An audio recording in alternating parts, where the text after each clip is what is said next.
but still enough manpower over Earthside to protect the house. And protecting our home there was an absolute necessity, especially now that Iris and Bruce were back from their honeymoon and Iris was pregnant. Trenneth looked tired, and for the first time I noticed a few tiny age lines around his eyes. Elves seldom showed their age. Time passed for them differently, leaving them untouched and unperturbed, and most exhibited a patience that defied understanding.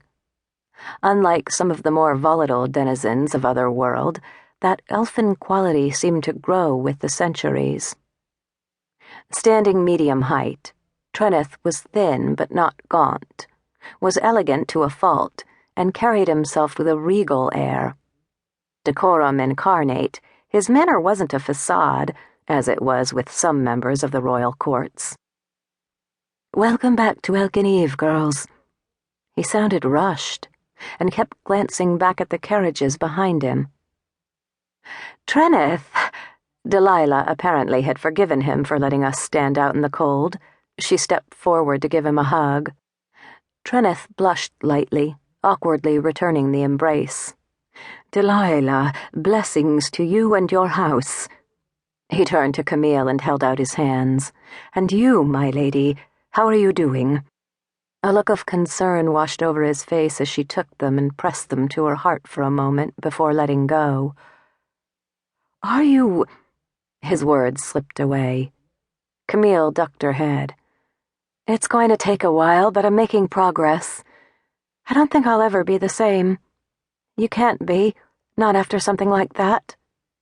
But it helps that Haito is dead and that I saw him die." Her smile turned to ice.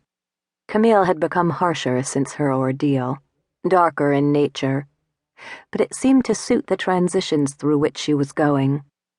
"Camille's right," I said quietly. "What she went through with Haito, what I went through with Dredge, traumas like that change you forever.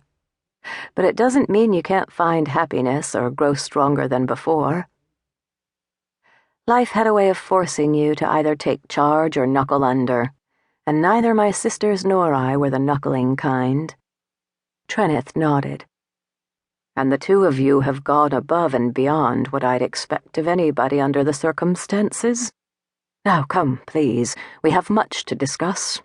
Events are transpiring that you must know about, and although spring is on the way, the night is still cold and the carriages are waiting for us." And quick as a cat, we were tucked into the carriages with blankets spread over our laps and heading toward the castle of Queen Asteria. Elkeneve was a city of cobblestoned streets that wound through beautiful gardens, surrounding low-rising houses. Windows glimmered, illuminated by the soft glow of lanterns.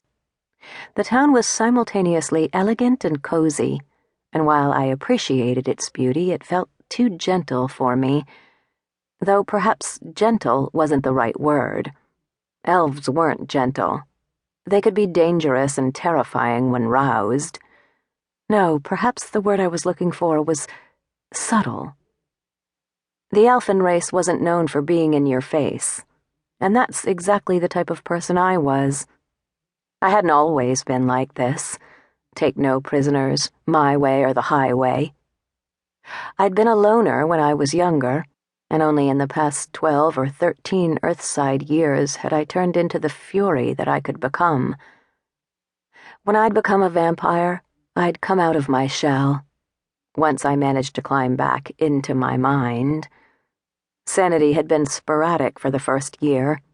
I didn't remember much from that year, and it had taken the Otherworld Intelligence Agency a lot of patience and training to teach me how to function in society, and not turn into the monster Dredge had planned for me to become. I glanced over at Camille. She seemed lost in thought, gazing out the window, leaning her head against the side of the carriage. Trillian sat next to her, holding her hand, stroking it lightly with one finger. The jet black of his skin glowed against her pale cream, and for a moment I thought I saw a swirl of silver race from his fingers to hers. Chase sat next to me,